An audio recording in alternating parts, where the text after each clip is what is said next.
This is Fabriano cold press watercolor paper. It's from their Artistico line, which is 100% cotton.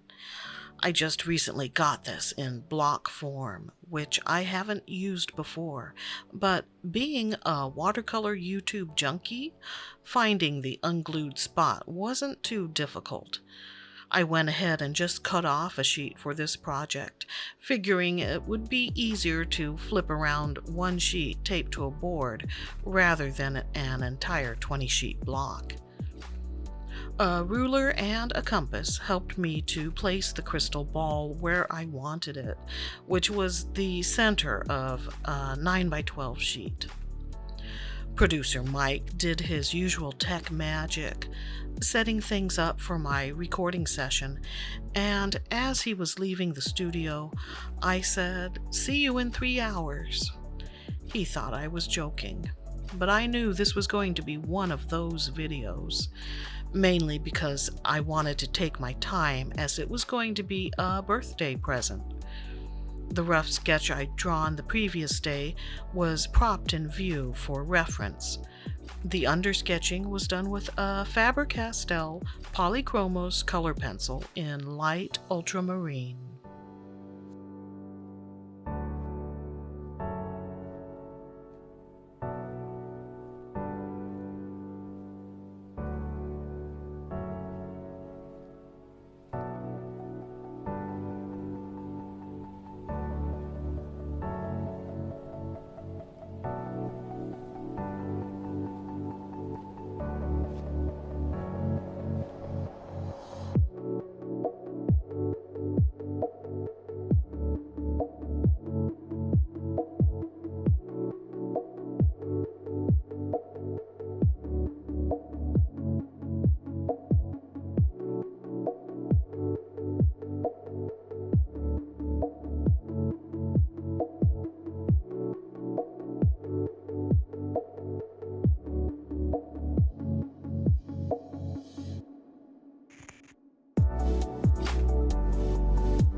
This character, Madame Leota, is a psychic medium from Disneyland's Haunted Mansion attraction. If you're unfamiliar, in amusement park lingo, it's what's called a dark ride.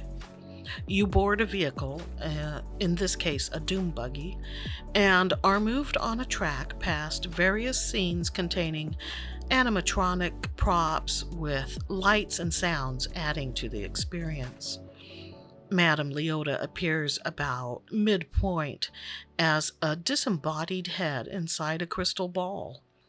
I decided to paint this character because producer Mike is a Disney collector and a fan of the Haunted Mansion in particular, and he expects more than a kick in the pants for his birthday, so I laid down some light pen work with an 05 Sakura Pigmamicron before applying a wet-on-wet background using a number 4 quill. It's a Princeton Neptune brush and very thirsty. Before the paint could dry, I lifted it from several areas that I wanted to be blue-free. I think all in all, I used maybe 8 colors and pretty much stuck to the ones I'd pre-selected.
This piece reminds me of the casual PC game Madam Fate from the Mystery Case Files game series. It was part of the Ravenhurst storyline and had a direct sequel called Fate's Carnival. Good old MCF, where you, as the master detective, must deal with such crimes as slow poisoning, soul stealing, and a gruesome carnival murder spree. Of course, the nefarious goings-on were interspersed with fun hidden object scenes and diabolical puzzles. All very atmospheric and perfect if you like your casual gaming on the sinister side. They can be found at the Big Fish Games website. I owned the first 4 or 5, but they're up to 20-something now, so these days I just play the demos for free. I am supposed to be recording voiceovers after all. You know how it is. Eat, sleep, art, edit, rinse and repeat.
During our visit to Disneyland a couple of years ago, producer Mike and I did the Haunted Mansion ride 3 times.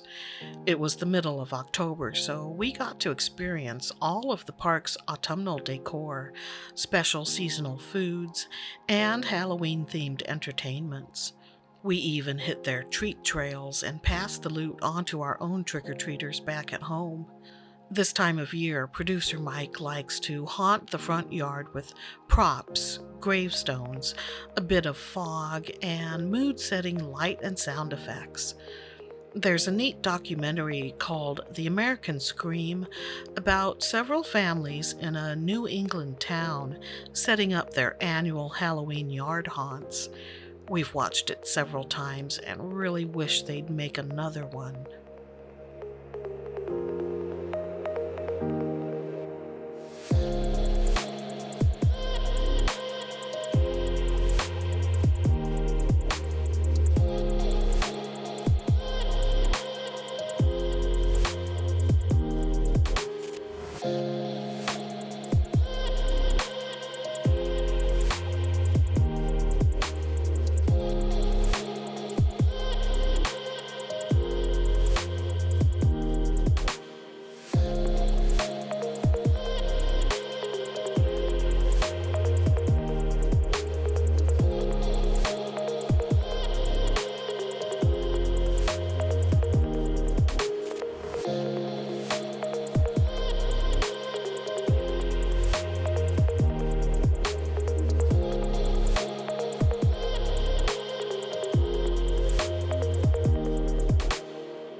Are you getting strong Adrienne Barbeau vibes? Because I definitely am. She is in two of my Halloween viewing list movies. In Creepshow, she played an abusive spouse, and in The Fog, she was a radio DJ. I've mentioned before that my ideal job is swatching watercolors, but how cool is broadcasting a radio show from a lighthouse? Plus, she survived the ghostly pirate attack. Yep, in my mind, Stevie Wayne was the star of that movie. If I swung that way, she'd have had me at Ahoy, Mateys.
Kuratake's yellow gold improved the look of the stand and candle holders considerably. I guess you could call it dry on dry, although I haven't really heard that term used. I've heard dry brush, though. Obviously, it's not dry, but rather less wet. In any case, it made for a nice effect there, I think. Not sure why I was so concerned about those elements. Maybe it's the itty-bitty interior decorator inside me. Sure, I've watched my share of divine design with Candace Olson, even if she went a little overboard with the mirrors. And although I'm no longer an HGTV nut, I sometimes get sucked into a Decorate With Me YouTube video. It's hard to resist a good pumpkin-y thumbnail.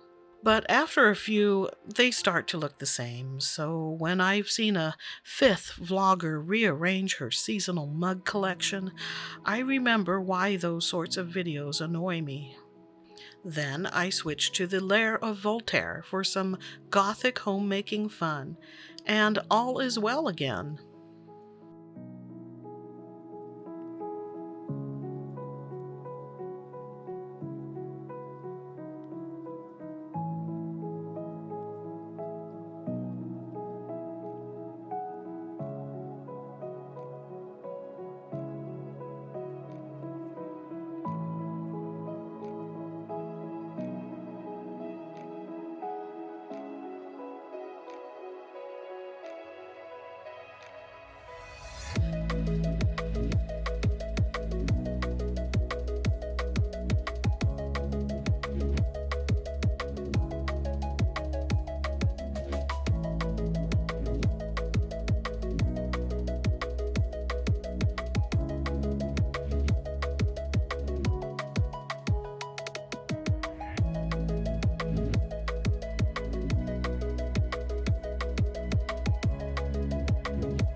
My takeaway on Fabriano Artistico: it's nice, but it warped more than I expected, and that ties in with my initial impression of it being less hefty than I'd hoped. So, yeah, I had expectations that were perhaps unfair, especially since I'm judging by a single example. But for the time being, at least, I think I prefer Arches than Artistico. Shizen would be third, B paper would be my fourth choice, and those are the only other brands of 100% cotton paper I've tried. I should point out that, and I've said this before, I probably won't be happy until I try some 300-pound paper.